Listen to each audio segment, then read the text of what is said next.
of the Buddha's life, and we're looking at 4 turning points. So yesterday we looked at the turning point of the Buddha seeing the 4 sights and then acting on that. Yeah. So I want to go a little bit back to that. I don't know whether this is a convention, but I've been watching Lord of the Rings. In fact, many of our community have been watching Lord of the Rings. The extended edition on DVD, it's very good. It really stands the test of time. And what you see in the film and what you see in Tolkien is, like any story, like any myth, it touches on absolutely crucial things for our life. So the story of the Buddha is a parable story. It's a mythic story, and personally, I'm not that bothered about the historical parts of it. Some people are. I'm not. I'm not that kind of creature. There's nothing wrong with history. There's lots to be said for it, but it doesn't. I'm not very good at it, probably. But what I'm interested in is that the mythic truth of a story. There's different levels of truth. There's historical truth, scientific truth, and then there's mythical truth. And mythical truth is about the human condition, your human condition, what it means to be human, but not in an abstracted way. Science looks at what it is to be human through, biology and so on. History looks at what it means to be human through historical events, politics through right and left wing and all that sort of thing. Mythic stories try to show you, I think, what it feels like to be human and what the point of being human is. What being human is for, what we're here for. Of course, it's quite easy to immediately feel that those kind of questions are a bit sort of, hang on, what's happening? I need to be lit better, apparently. It's very easy to think that I need as much kind lighting at my age as I can get. So mythic stories are trying to show you the deeper significance of your life. And they're trying to tell you in their own way that your life has much deeper significance than you realize. That's what we mean by myth. Myth isn't a kind of another word for fantasy or pretend. It's a way of trying to open you up to the fact that your life matters, and it matters much, much more than you think, and its mattering has much more effect than you think, and that human life, our human life, yours and mine tonight, wherever you are, wherever you come from, has a kind of mythic meaning. It is itself a quest, that this being human, this difficult business of being human, with our oddly, trickily wired brains and our history and our personality and our psychology, this tricky matter of being human, and it is a tricky matter, to put it mildly, has a kind of mythic quest, as it were, written into it. Except for it's not written, from my point of view, it's not written in by some external agency. It's not written in by God or anything. But your life, my life, has intrinsic mythic meaning. And the purpose and value of life is living out that meaning. Yeah.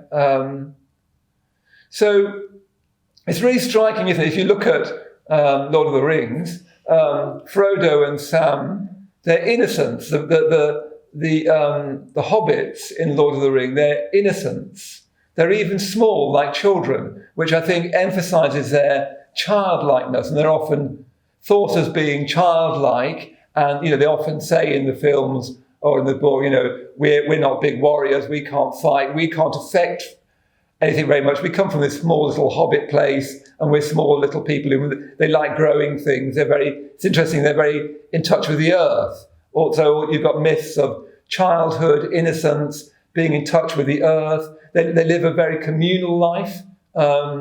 It's a small place and they all know each other, with all the pros and cons of that. I come from a small town in England, in the middle of England, Warwickshire, and I know some of the pros, but a lot of the cons. And I was only too keen to get out. But anyway, so what do you see? What a mythic story always starts off with innocence, doesn't it? And we see that in the Buddha story. What we get effectively in the Buddha story is a prince, again a hero. Every mythic story has a hero or a heroine, and you don't need to worry too much about the gender of it. You can be the hero if you're the woman, and you can be the heroine if you're a man. You're the hero of your own story, or the heroine of your own story. And the Buddha is the prince of his, yeah? And he's an innocent. It's sort of worked up in the story, but he lives in a pleasure palace, effectively, a kind of pleasure dome, where all suffering is kept out.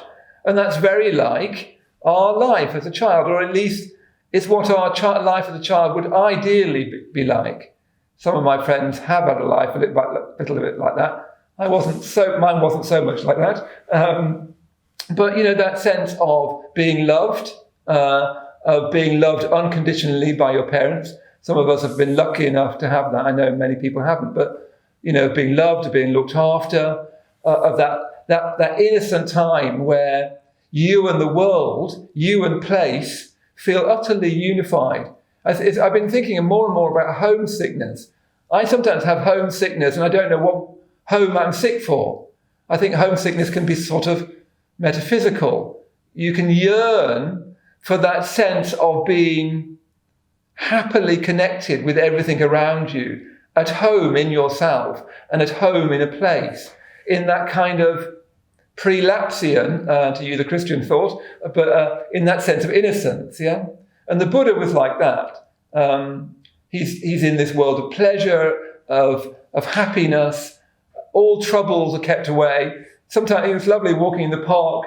So it's lovely to see so many people in the park nowadays. You've never seen the park so full. And I don't know, I still find it very touching to see parents, fathers and mothers with their toddlers. And, you know, going for a walk with Matt the other day, and there's this toddler in a jumpsuit sort of walking across this bridge with this, you know, the great seriousness of toddlers as they're looking at a duck or something. Or I remember Alex, when she was very young, I was outside and she was tiny, and she'd go and pick me a bit of grit from the other side of the garden and place it carefully in the palm of my hand. Then she'd go and get a muddy stick and do the same until we had this collection of precious things. And she was just in this world of absorption, pleasure, where self and world were beautifully interrelated. Yeah.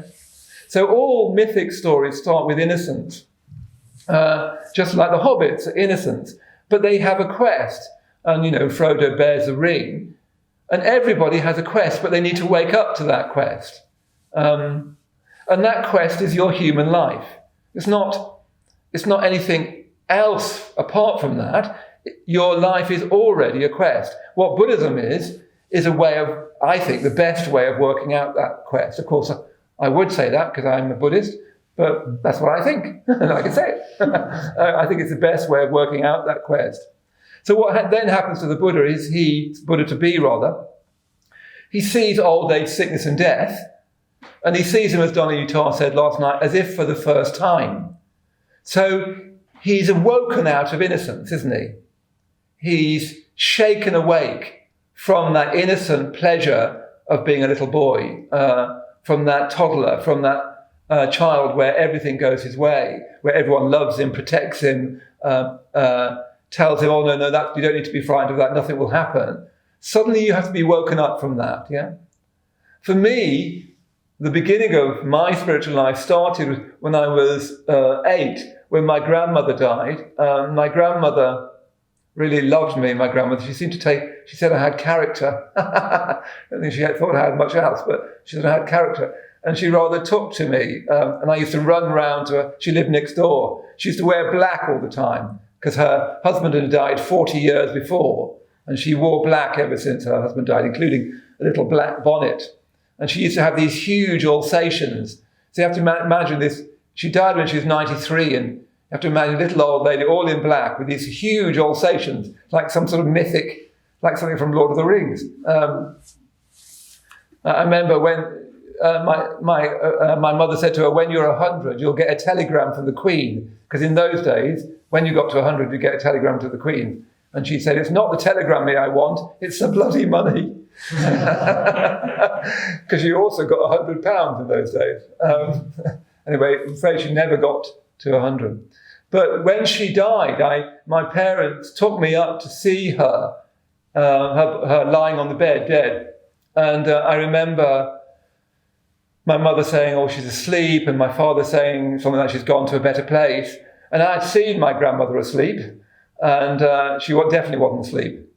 And I remember, even then as a small child, that the whole problem of being human dawning upon me. Yeah, this was a colossal problem, and I instinctively knew that my parents didn't understand it any better than I did, that they'd got no closer to understanding that problem. Yeah. So that's what happens effectively to the Buddha, although it happens to the Buddha much more profoundly than it did to me. Otherwise, I would be a Buddha as well. He woke up to the problem of being human, that there would be old age, sickness and death, that the one thing that you didn't want to happen to you, that you were going to die, certainly would happen, and you didn't know when it would happen. He woke up to the danger of the human situation. Often in Buddhism, the human situation is likened to a house on fire. You wake up to the fact that your house is on fire. You know? And then, because he saw that and really saw it, woke out of that innocence and that saw the facts of life, because he saw it so deeply, he also then saw this glimpse of a holy man, which is really a glimpse of a solution. Not a pretend solution. Often we settle for pretend solutions to those problems. We think, well, I'll just do lots and lots of yoga and keep myself young. And somebody was telling me the other day, oh yes, old people are old, but I do lots of yoga, so it kind of won't happen to me. I think only the very young can say that. I think it's fine to say up till you're about 19. After then, someone should poke you. So he woke to that, and then he saw a glimpse of the solution. He saw a glimpse that there could be a solution. Yeah, that's perhaps all he saw, that there could be a solution. Yeah, and then because of that, the remarkable thing about that is he then did something. Most of us, we have a glimpse of the sights, of the three sights and the fourth sight. We have a glimpse of old age, sickness and death. We're woken up to it. You wouldn't be here if you hadn't had a little bit of a glimpse of that. And you might have even had a little bit of a glimpse that there's something beyond that. And probably that's very uncertain for you. And we're living in a world that keeps saying to us, there's nothing beyond that. There's nothing beyond that. People keep on saying, I even hear respectable authors saying we're living in a meaningless world and we're just trying to create meaning. I want to say, how do you know? You'd have to be God to know that. It's really a belief that's being disguised as a fact. What we've got is a belief in meaninglessness, and we're disguising that belief as a fact. In that way, we're very like Christian Victorians who thought that God was just a fact, an ineluctable fact. We're very much the same, except that we think that life is kind of meaningless. I mean, all you need to do to see whether that's true is try and live as if your life is meaningless. So try and treat people like it doesn't matter how you treat them, for instance. Or try treating yourself like it doesn't really matter how you treat yourself. Try it out, see if it works. And then perhaps try out, what would it be like if everything I did meant something and was of great significance, as if I was a hero or a heroine in my own story. And that as I lived through my own story, I created this quest. I was on this quest. Yeah? So the Buddha leaves the palace. And that leaving the palace is also, I think, a metaphor for leaving certainty. You're leaving innocence, but you're also leaving comfort. The hobbits have to leave the Shire. They have to leave that place of surety, of tradition, of comfort, because those places, wonderful though they are, also restrict what you can be. I had to leave the small town I came in because I felt I couldn't grow in those conditions. I was gay for a start off, and that just couldn't possibly fit in a small English town, at least in the night whenever I was there in the 1970s. I had to come to London where I thought I could be gay. Yeah? So you have to leave security behind to some degree if you want to live out your life as a quest. You can't have a quest and be completely secure. You have to take risks. One of the issues we've all been facing is this COVID pandemic. And the big issue for many of us is the level of risk we want to take. The thing we must remember is you can't not take risks. That's a very, very big risk, not to take risks. How you take risks is another matter, but you do need to take risks otherwise you won't learn. You need to take risks in communication, you need to take risks in meditation, you need to take risks in telling the truth. You need to live, not hide from life. And life is always a bit of a risk. Yeah, there's no getting round that. You know, when the Buddha-to-be left the palace, he had no idea if he'd find this great solution. And I think the Buddha's story is our story written at the greatest pitch, at its most meaningful. All of us start as innocent. All of us are thrown out of innocence, like Adam and Eve were thrown out of paradise. We're thrown out by the reality of suffering and death. We have to sober up and wake up to that, and we have to embrace our life as a quest. If we don't do that, our life kind of shrivels. Yeah. How you live out that quest is very, very difficult to say, but the Buddha's story, I think, exemplifies that quest. So he goes out into the forest, and for the first time, probably in his life, he's alone. Until then, he's always had this very close but possibly cosseting family. His mother died in childbirth, so his father must have been particularly protective of him. This sort of cosseted world of pleasure. It's probably the first time he was on his own, and the jungle of northern India is a terrifying place to be on your own. It's not like a little wood in England or something. There are tigers and snakes, and like really big snakes. I've never been there, but and of course at that time they'd very clearly believe in ghosts and demons and so forth, and they'd be there as well. And the Buddha-to-be actually talks about being terrified at night hearing a twig snap. You can read it in these ancient sutras, the Buddha-to-be talking about hearing a twig snap and being absolutely terrified. I don't know whether you've ever experienced that. I have, when your terror kind of soaks all the way through you. It's like there's no part of you left but terror. One of the things we're frightened of is getting frightened. And one of the reasons why we don't take risks sometimes is because we don't want to feel frightened. But if we don't feel frightened, often we don't extend ourselves, we don't live out of a quest. Anyway, he gets terrified. And what he says is that what I did is if I was walking, I'd just carry on walking. If I was sitting down, I'd carry on sitting down. If I was lying down, I'd carry on lying down. So part of this quest we're all on is learning to have a deeper relationship with our fear. Not to have our life more and more hemmed in by our fear. What I thought in my childhood and in the place I came from was a comfortable world, but also a very fearful one.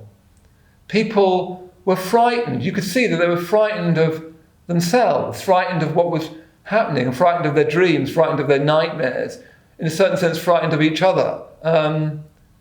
So living a quest means starting to face your fear, being completely willing to feel it, but then trying to make a wiser and wiser decision on how to act.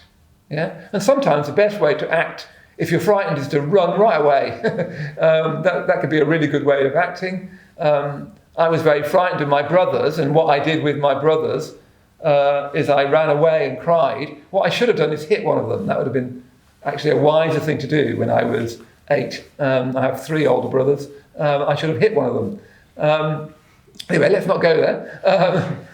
So all of us, waking out of innocence, need to start to be willing to feel our fear. And as the famous book says, feel the fear and do it anyway.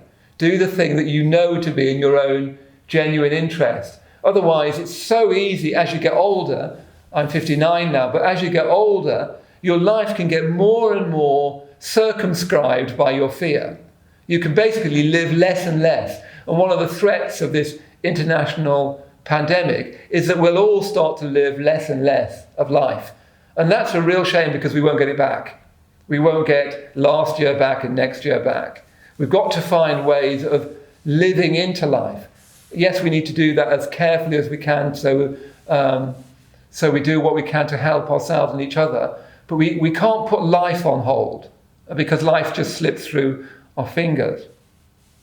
So he wasn't on his own. We don't know how long the Buddha-to-be was on his own, but he soon met two teachers. He learnt meditation. So there you are. You're already, some of you, this is your first retreat. Perhaps you've already been innocent. There's no doubt about that. You've already had some shock that's woken you out of that and made it a bit clearer to you that your life is a quest. You've seen, to some degree, the facts of life, of old age, suffering and death. And of course, we're not the Buddha, so we haven't seen it all the way through. Usually we've just cognitively assented to it. We haven't emotionally really engaged with it. When you start to emotionally engage with the facts of life, you start to feel fear. Yeah, you start to feel some real fear. And one of the places to feel fear is being on your own. So in the Triratna Buddhist tradition, we value going on solitary retreats. Yonavacha last year was on a 6-month solitary retreat. I wouldn't start with 6 months, but yeah, just time where you're completely on your own, without your phone, without your internet connection, with just yourself. Why are we frightened of that? The first solitary I did, it was two weeks long. I got petrified. You have these terrible mad axeman fears. I was on a solitary in Wales. A mad axeman would have needed to bring a packed lunch to get to me. He could have just waited till I come back to London and just axed me off the train. To get to my solitary hut in Wales, it would have been quite. You'd almost want him to do it by that time. He's made quite an effort to get to you. Gone through all these cities. Had to get lifts and everything. But somehow all that fear comes up on solitary. So what is that really? That's part of the quest of being human. What is it? Why would we be afraid of being on our own? Really, now, particularly. Anyway, then he learns meditation. So he's taught how to work with his mind. He meets two meditation teachers, effectively, pre-Buddhist, obviously, and they teach him how to work with his mind. And one of the things that you notice about Siddhartha, the Buddha-to-be, he's incredibly receptive. He's very willing to learn, and he's a very fast learner. This is a real sign of health in someone. So if you want to know how healthy you are, how willing are you to learn? Yeah? Will you learn from other people? There are dangers in learning from other people, but not learning is much more dangerous. The Western example for this is the painter Raphael. Those of you who know his work, Italian painter Raphael, he went to Florence at exactly the same time that Michelangelo and Leonardo was there. He was much younger, much less talented than either of them, and he just learned everything they did. So much so that Michelangelo became horribly jealous of him and thought that he was nicking all his ideas. But he's a wonderful example of somebody just, okay, I don't know how to do this stuff. These people do. Teach me. And he learned. Like by the end of his short life, Raphael died quite young. He's one of the great painters. Yeah, learned from, and sometimes he looks like Michelangelo. Sometimes he looks like Leonardo. By the end, he looks like Raphael and nobody else. Yeah. And that's what happens if you learn. You kind of take in the colours of other things, and they enhance you. They make you a fuller version of you. There's a kind of modern myth now that you need to be a kind of be alone individual and just go your own way. All that means is you'll just be the habit of being you. You'll be stuck in the smallness of being you, because we're all small to begin with. So the Buddha-to-be learns, and he learns all the way through. He learns meditation. He really applies his learning to his meditation, and he quickly masters the teachings that are taught. And remember, this is a parable, so it's in parable time. So all the time periods are probably condensed. It's all sort of happening almost on the same day in parable. Who knows how long, for a week or a year or whatever. I don't know, but he was in this parable time in this story where he learns everything they teach him. And the first teacher says to him, you've learnt everything I can teach. You've now got to the same level as me. Why don't we teach this group of people together? Why don't we run it together? And the Buddha said, no, it's not it. It's just not it. It's not. I know it's been great, but it's not it. It's just not. It's not it. Yeah.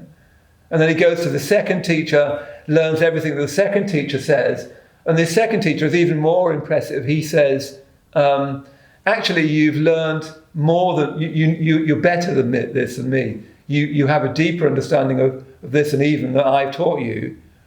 I'm old. Why don't you take over? Why don't you now be the teacher of this group? I always want to say a little word for the teachers, because it's very impressive of a teacher to say to a student, you are now better at this than me. So both of those teachers are very clearly remarkable men in their own right. They can say, actually, you've got it. I can't teach you anymore. It might even start to reverse, where the Buddha to be teaches them. Yeah. So I always want to say a word for them. And of course, it's remarkable that then Siddhartha says no to teaching this group of people with the other teacher, and then no to leading a group. So do you see how this is a great, I want to say success, except it feels the wrong word. He's basically being offered a niche, isn't he? He's left his palace, he's left this comfort, he's been on his own, he's learned to meditate, he's learned so well that he's now on a par or even more better than his teachers, and he's being offered a following. Who of us would say no to that? It's very, very tempting being offered a following. It's a danger for any teacher, including any Buddhist teacher, to sort of get yourself a following, a little personal following, and get yourself a little teaching kit that you can impress people with. And it's very easy to impress people for a certain period of time, at least. So it's very, very tempting to be offered a little coterie, a little world of your own that you're in charge of. He's being offered these little worlds. And the Buddha to be says, it's great, and I really like these people, and I've really valued what I've learned. But he's got this incredible integrity to say, it's just not it. It's not the answer. What I assume was happening is that he'd have these incredible meditation experiences, and they are sort of described a little bit in the suttas, and you know, the sphere of no space and the sphere of no time and so on. These incredibly lofty meditation experiences that if we had them, we'd feel that we were the Buddha, never mind anything else. You know, incredibly lofty, which you can definitely experience in meditation, like incredible lofty experiences that, you know, you'd think were part of a fable. But he knows that when he stops meditating, he's back into himself and a world, and this isn't a solution. Remember, he's looking for a solution. And again, it's a parallel with Lord of the Rings, because what Frodo is given is a burden, and I think that's important. He's given something to carry. To grow up, you have to carry something. Only children don't. I've got children in my life, and you're always carrying their scooter and their, everything for them, and they just sort of run off. But only children don't have anything to carry. As you get older, you have to have something to carry. That's how you grow up. That's how you sort of. It's like lifting weights, which, as you can see, I haven't done very much of. In fact, next to nothing. But you have to hold something heavy to get stronger, yeah? And so, in other words, you have to carry a responsibility. And the responsibility that Frodo's carrying, and I actually think this is a responsibility we're all carrying, is how do we solve the problem of suffering, yeah? That's what Frodo is given. You need to destroy the ring. That's the only way it will destroy, that will destroy suffering. That's the myth of the Lord of the Rings, that if you can destroy this ring, you will destroy suffering. And I think that speaks deeply for every one of our life, that weirdly and outrageously we're tasked on this quest to help in the quest for destroying suffering. Yeah? And that's what the Buddha's quest is. He saw old age, sickness and death. What was the solution to that? Perhaps destroying is not the right word. what's the solution to old age, sickness and death. And it's not going to be throwing a ring into a volcano. What is the solution? So he knows, when he's taught by these two great teachers, even though it's incredibly lofty and incredibly blissful, he's got this incredible integrity, actually like Frodo and Sam have. What the other thing you see, and you'll see this through the story, is always in mythic quests you get friendship. That if you go on a mythic quest, what you get from that is friends. If you don't go on one, you might not get friends. But if you go on a quest, what you get is friends, and this wonderful friendship between Sam and Frodo. And we'll see that in a minute. But so the Buddha has this incredible integrity to know that this is not the solution. Yeah? He's not found the solution. So he tries to find another solution. And the solution at the time, the popular solution to how do you overcome suffering in life, how do you escape this world of pain and division and aggression and power and greed, all the things that are talked about in the Lord of the Rings: power, greed, hatred, indignation. You even get a figure that represents, I think, self-pity. I can't remember his name now, but he's just sort of absorbed in his own grief and is so sort of sorry for himself and his son that he causes more suffering. So how do we...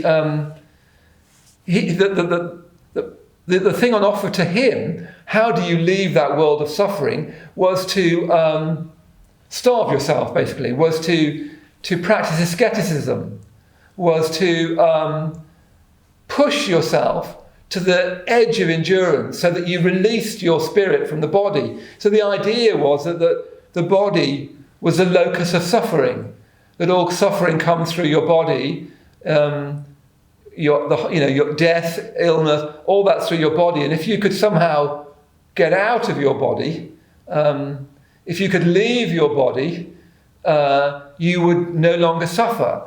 So the idea was to mortify the flesh, to release the spirit. And you see this idea as a mythic idea running through all great traditions, religious traditions, Buddhist traditions, Christianity, that you need to mortify the flesh to release the spirit. And Siddhartha did this.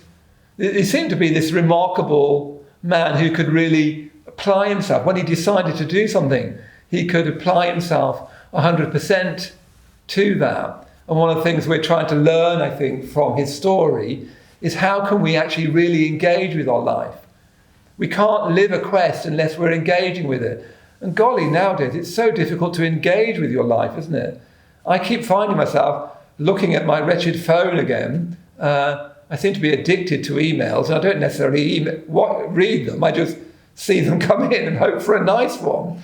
Or flick through a Facebook feed or whatever. And I watched a very good panda video the other one. I'm very keen on all these videos of dogs you see on Facebook. At least they're funny. Anyway, but it's hardly going to be a quest. It's not really quite appropriate for a 59-year-old Buddhist. But so difficult nowadays to really engage in anything, isn't it? Do you remember when you used to listen to a piece of music? You used to listen to it from the start until the end. And then you had to turn the record over. Some of you are old enough. Nowadays, even I find it difficult just to sit and listen to a piece of music. It feels like you should download something or, do something else at the same time. So one of the things we could learn from the Buddhist quest is how much do we actually engage with our life as it's happening, and how much are we keeping half an eye on the phone? Nothing wrong with phones, they're great. I've got an iPhone, I wouldn't have anything else. But, darling, it was given to me. But gosh, if we're not careful, we'll never engage with anything very deeply, and then life will never open up to us, because life only opens up to the degree to which you engage with life. It will only become a quest, a mythic quest, when you really engage with it. If you look at Lord of the Rings, what you see is these people really deeply engage with what's happening to them. And we yearn for that. We want that. And then we go off and look at our phones, and I do that, and I bet you do that. And like I know, that you don't really mean to do that. That wasn't what you set out to do, but it's just so easy to do. Yeah. Anyway, so the Buddha to be, he effectively sort of starves himself to the brink of death, he thinks, okay, I'm going to go further than anyone on this. I was thinking about this yesterday, I wonder whether this was the last vestige of ambition for the Buddha. I wonder whether slightly he thought, I'm going to do this better than anybody else. Traditionally, it's always said he did do it. Nobody had starved himself and punished himself as much as the Buddha to be. And I wonder whether he got involved in that a bit. Because you can take pride in even starving yourself. You can take pride in how much suffering you've had as a child. You can take pride in how many pints you've drunk, etc., etc. Yeah? Ambition is one of those things that human beings are born with. It's very, very difficult you can't root it out. I think what one has to do is kind of find a way of letting go ambition and you let go ambition, I think, by looking at the facts of life again, the old age, sickness and death, and you try to be ambitious for us, not for me. You try to make your ambition a we ambition, not an I ambition. You try and say, let's create a community which is going to overcome suffering. I can't do it myself. The Buddha might go on this quest, but I can't go on this heroic quest. But we could, couldn't we, together? There are 300 of us just now. All we need to do is tomorrow just do a little tiny bit more practice of meditation, a tiny bit more being generous, a tiny bit more being empathic, a tiny bit more being less reactive, less indignant, less sorry for ourselves, a tiny bit more helpful, and we would change the world a bit. That's what changing the world means. It isn't something on a banner. It's not an opinion to share on Facebook. It's when you're generous when you want to be mean, when you listen when you want to talk, when you apologize rather than blame. Every time we do those things, we slightly actually change the world, which is different from saying stuff. We actually change a bit of the world structure. Well, that's what Buddhism would say, and indeed what I would say. Yeah? So the Buddha to be starves himself, and I wonder whether one of the things here is his own ambition. They say that ambition is the last thing to go. I can't remember who said it, but someone like Milton, I think that it's the last shackles of great minds is to be ambitious, including being a great mind. Yeah, it's often thought to be the last thing to go. So perhaps that's something that he's still living out. That he's left his worldly ambitions, but he's now got spiritual ambitions. He wants to do this better than everybody else. And if you've been in a meditation retreat, you'll get meditation ambition, where you open your eyes at the end of the meditation, somebody near you is still meditating and they're looking very peaceful, and you want to slightly notch them with your elbow as you go past. Of course, you don't tell people that, but you get meditation envy. If you haven't had it yet, you soon will. So the Buddha to be practices his austerities, and he collects around him basically a group of disciples. So he's already sort of tried to forego that, having a coterie, having a group of disciples, but he gathers around him a group of disciples. And they also practicing asceticism. And this was the sort of thing you did in ancient India to release the spirit. We've probably got our own kind of ways of doing that. I sometimes even think things like yoga and qigong and, I don't know, Oatly drink can become the way of sort of, I don't know, purifying yourself, and, you know, lots of green cabbage and we'll all be purified. We've all got sort of ways of trying to find a way round the facts of old age, sickness and death. All of us do it. I do it, you do it, we all do it. And the Buddha, yes, came to the point of pretty nearly dying, was right on the end of death. And he had people very much admiring him. And I think this is one of the greatest turning points in his life. There's greater ones to come, of course. But at one point he collapses. He's so starved. He's supposed to be, I don't know, in the stories, and again the parabolic stories, he's saying he lived off 2 grains of rice a day or something, and he could feel his backbone through his stomach. And these are the lurid accounts of how horribly emaciated he was. And he collapsed. And when he collapsed, he realised, I'm about to die. And he realized, and this is getting me nowhere. Yeah? He realized, I'm about to die, and this is getting me nowhere. This is not a solution. And he thinks, I'm going to start eating again.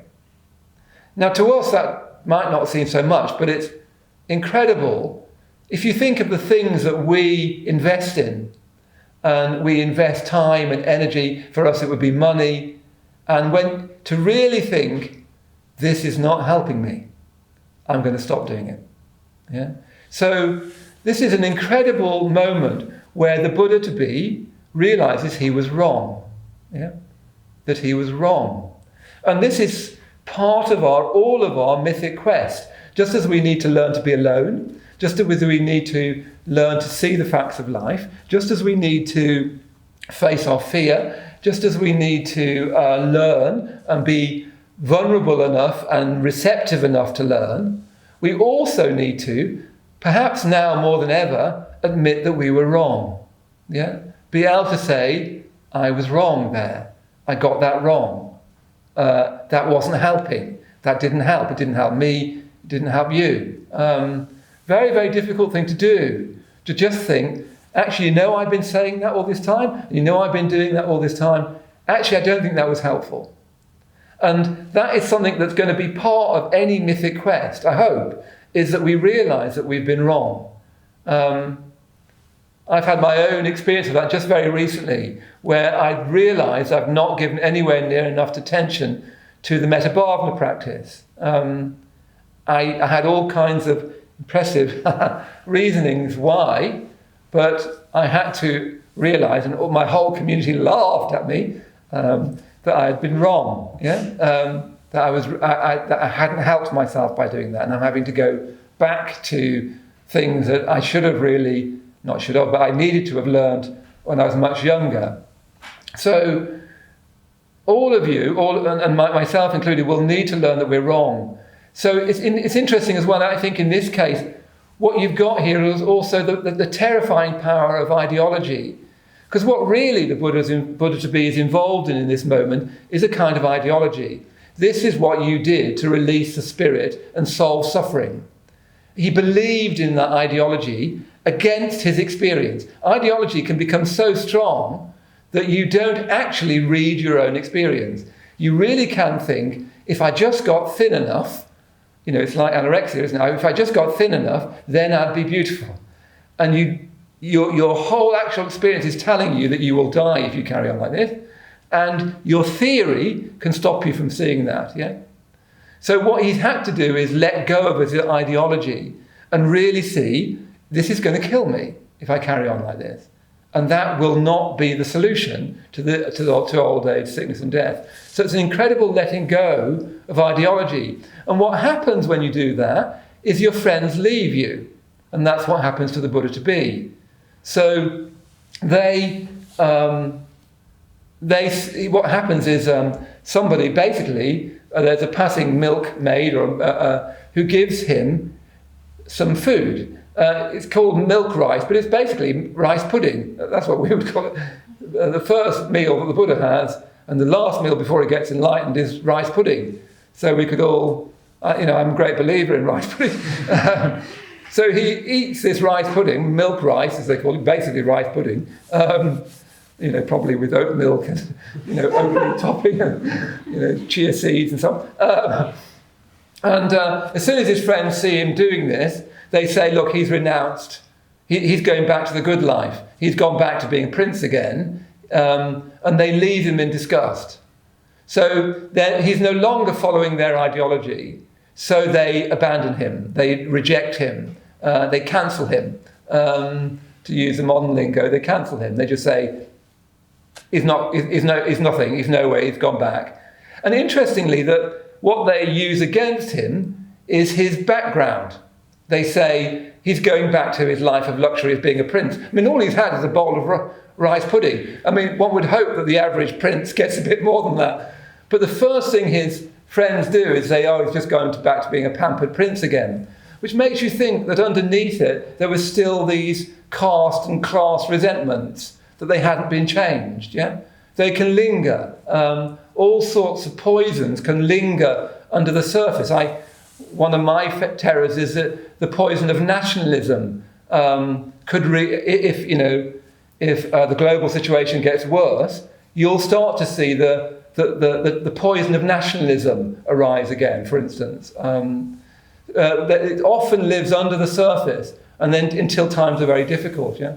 So what you've got here is his disciples, who are really basically friends, abandoning him for ideological reasons. He was no longer doing what he should do, and they don't try and learn from him. They don't try and say, "Why are you doing this?" They just think, "Oh yeah, you're just going back to being a prince again, a spoiled young man." Yeah. It's interesting. We're rightly concerned with prejudice, but there's also a prejudice about people from princely backgrounds, as if they're not human. Or a friend of mine was always very embarrassed about having to admit that he went to Oxford, as if that would be like a slur. You would almost be embarrassed to mention it, because people can be quite prejudiced about that. I don't want any kind of prejudice, including that prejudice. And it's interesting that they obviously feel sort of prejudicial to him now, that he's gone back to being a spoilt young man, and they've dismissed him on that basis, and they leave him. So there we are. He's now on this quest that he set off from the palace. He was alone. He met these teachers. He learnt all this stuff.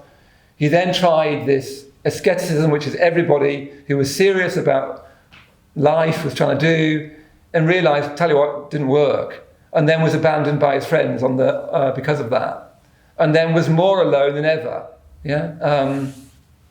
And what he does is he eats.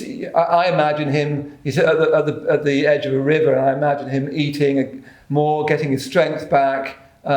He's obviously got horribly emaciated. He gets to being healthier and healthier again. He's looked after by the local people. And then one day he has a vision, and I'll finish with this. He has a vision, or rather a memory stroke vision. And I think it's important that this is a memory stroke vision, and I think it's important that it's a childhood vision.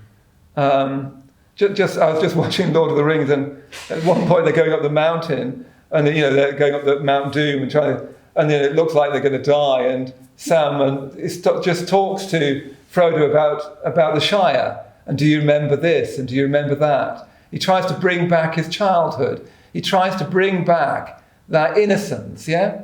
He tries to say there was something in that innocence. Yes, you've had to go through lots of suffering, but you mustn't lose that innocence. There is a kind of innocence regained, yeah? But you have to regain it. You can't stay in it. You have to be... And it's interesting, every heroic quest, you're always injured, aren't you? Frodo is stabbed in the shoulder and loses a finger. If you've been watching his Dark Materials, the boy in that loses 2 fingers. You're always injured. In other words, a genuinely moral life, not a moralistic life, not a moralizing life, but a generally moral life costs you something. Yeah, it costs you something. It burns you a bit. That you have a sort of wound. Nearly all myths have that. You have a kind of wound, and that's only ever solved when you get to whether it's the Holy Grail or throwing the ring down the mountain. So yeah, the Buddha to be has this vision and this memory of being 8 years old again. So back in his mind, he's now got healthy enough again, and he's gone back in his mind to being an 8-year-old boy sitting under a tree watching his father plough. That's supposed to be the memory. People think it might have been a kind of earth rite. Ruby was talking about being in touch with the earth, and they think it might have been the king would do the first till of the ground, the first cut into the ground, as a kind of earth rite to kind of wish the king would bless the earth. And it's perhaps that he was remembering that. You could imagine remembering the specialness of that as a little 8-year-old and sitting against a tree and feeling that love and comfort and security all around you again. A security and love and comfort and placedness and homeness that he's left behind many years by now. But it's interesting, in all mythic shapes, It's interesting in Lord of the Rings, you bring that back, that homeness, that sense of being unified with the world, of being completely at ease in the world. He's in that place, and he remembers that he was incredibly absorbed, like blissfully happy. But what he remembers is he didn't try to be very much. He was just sitting there watching his father plough. It's called the rose apple tree experience because he was sitting under a rose apple tree, and I love that word, rose apple tree. In fact, one of the epithets for the Buddha, an early epithet for the Buddha, was he, the wanderer who ate rose apples. Isn't that lovely? Instead of calling him the Buddha, you could call him the wanderer who ate rose apples. Yeah. So he has this rose apple tree memory of being an 8-year-old boy and feeling completely absorbed, completely unified. He wasn't sort of mentally struggling anymore. He was just completely unified. And he knew that that was the way. Whatever that was, he needed to get back to that place and go on from there. That he'd got to the wrong place. He'd got to this place through an incredible sense of willpower, wonderful, but it would also sort of come to an end. He needed to get back to a place where he was completely unified and at home, but in a new way. Yeah, the rose apple tree memory almost, but it's like visionary memory. And in the parable of it, they say that the shadow of the tree never moved the whole day. Yeah, the Buddha sat there the whole day, and the shadow of the tree, although the sun moved across the sky, the shadow of the tree stayed just above the Buddha to be over this little 8-year-old boy. And you see that that's a wonderful metaphor for that time stopped still. Yeah, time stopped still. He was so absorbed, so naturally absorbed in life, that time seemed to stop still. And that's what happens, doesn't it? When you get into meditation more richly, more deeply, when it starts to flow, you feel that time stops still. You don't know whether you've been there for 5 minutes or an hour. Yeah? So time stops still. And he knows in that moment that this is the way forward. Yeah? So I want to leave us there tonight. He's just had this vision. He knows that there's a clue in that experience that's going to be the path to full and perfect enlightenment, and we'll be starting to explore that tomorrow evening. Okay, so let's have a minute's pause, just a minute just to change gear a bit, and then Donna Utah will lead us in a ritual to conclude. And it feels really right, doesn't it, to conclude with a ritual. But let's have a minute's pause.